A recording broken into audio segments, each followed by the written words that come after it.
Hey friends, Sunwarper here. Welcome back to the channel. In today's video, we're going to take a look at an interesting way to combine the best of both worlds, getting the great intuitive workflow of a Dawless setup and combining that with the awesome power and infinite possibilities of a DAW without always having to look at a screen. We're going to create a hybrid setup by taking all of the gear you see behind me, routing these separately as individual tracks into a DAW. So with this setup, we combine making music using all hardware, getting those tactile responses, but we also have everything as separate individual tracks in a DAW where we can fine tune and add effects to just individual parts if we want to. We can also sample, resequence, rearrange. We can do whatever we want with all of these individual audios. So if you want to start having less headaches with a Dawless setup, let's get into it. All right, so here is my Dawless setup, and the main part or central part of the setup as of now is the circuit tracks. And the circuit tracks acts as the brain with 2 internal synths, 4 drum tracks or sample tracks, and then 2 MIDI channels. And the MIDI goes from MIDI 1 into the Behringer MS-1, and MIDI 2 goes into the Dreadbox Erebus. The Prophet 08 is not connected via MIDI, but I can perform on it. I'd like to do a lot of drones using the VCA level to create a hold. The SP404, at the time of recording this, is not connected. I was using that separately to do a live set, and if you want to check that out, it's up here. I'm gonna work this in, and the way that I'll do it is send audio most likely from the circuit into the SP so that I can sample or resample sounds from the circuit. So there's a lot of room to work with, but basically the way you achieve this hybrid setup is have all these instruments and pieces of gear sent separately into your audio interface or your DAW. So from here, let's make a beat and then we'll move into the DAW and I'll show you how I'm gonna mix and master a track. First, I'm going to go to scales and make it chromatic. Then we are going to go back to note, see what we've got. All right, I need a better bass sound, so let's go. Yeah, let's go with this sound. Get a better sound first. Okay, there we go. So I'll just program the first one in. We want that note.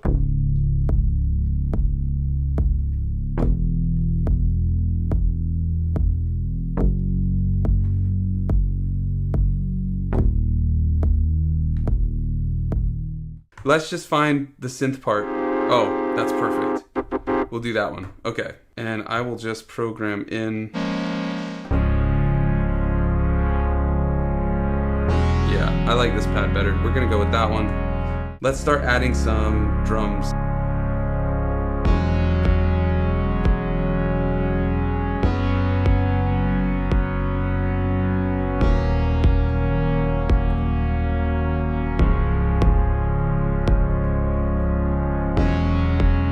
Changing the pitch a little bit, adding a little distortion.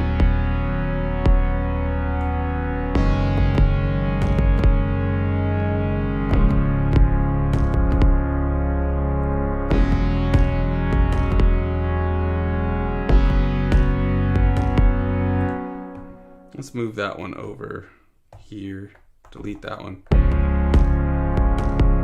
So there a bunch of kicks right now, but what I'm gonna do is just add some EQ, get rid of some stuff, cut down the decay a little bit. I just want some background percussion.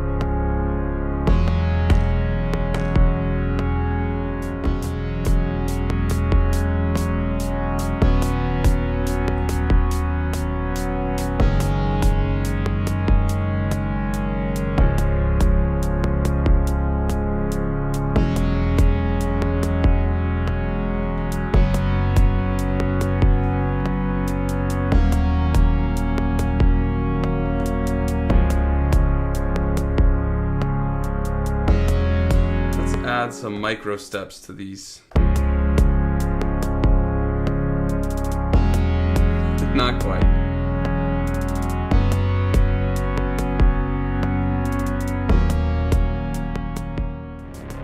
Yeah, I think we're gonna go up in BPM.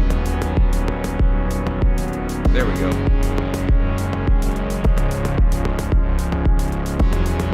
Yeah, I think that's a lot better.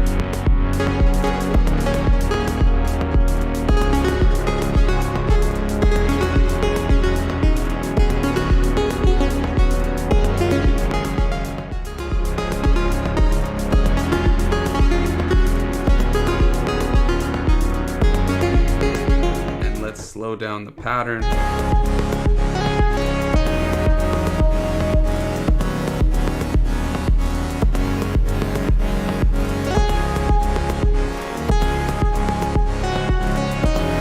That one is a little, let me see the micro step. I don't like where that's at, so I'm actually gonna put this over here, clear that one out, and let's see if we change the micro step to kind of nudge it off. That's a little better. Let's try a little earlier. There we go.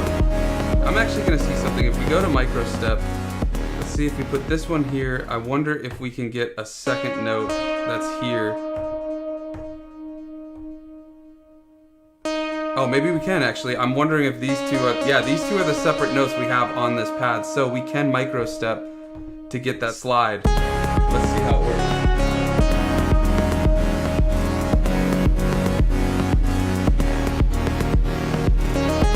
Ah, it worked. Okay.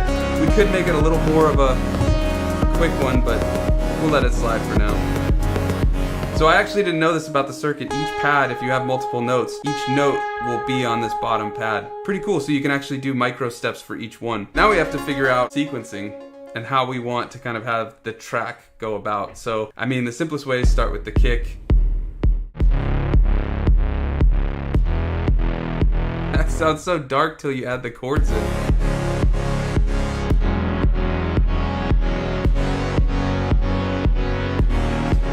We do a couple of pauses. I kind of want to do like a break in these parts.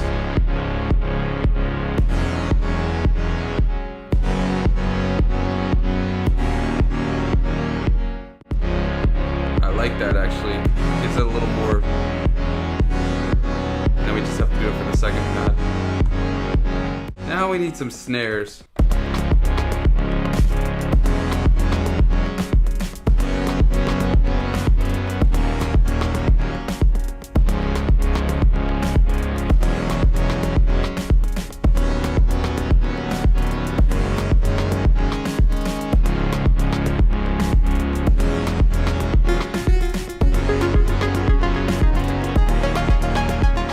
Here we are in the project file for this Vistic remix, and if you want to check out the full live stream, you can head to the link that's up on the right side of the screen. I've also been doing live streams about every 2 weeks, so if you're not subscribed already and want to watch more live streams or these videos, hit that subscribe button. So here is the project file, and as you can see, we have 4 individual tracks: the Prophet, the Circuit, the MS-1, and the Erebus.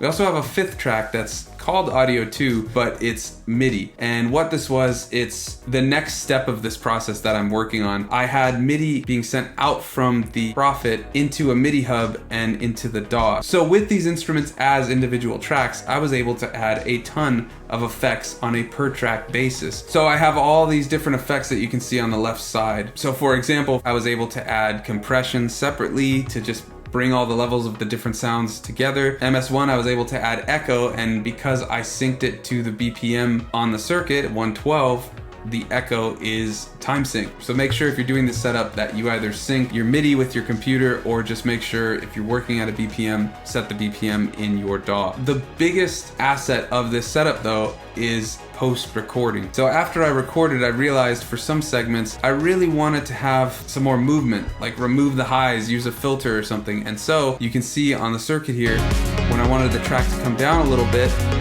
I was able to mute the MS-1 and then lower the filter on the Erebus and the circuit. And as you can hear, it loses a lot of high end. Let's just drop it down. Mute the Prophet.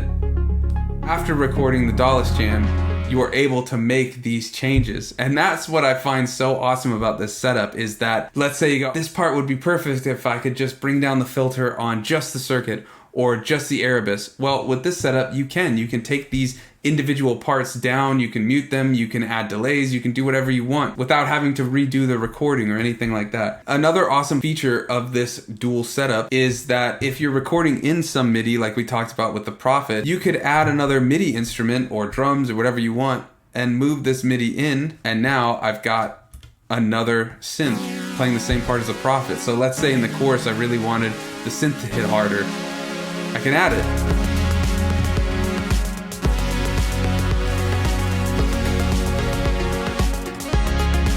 So that's it without it.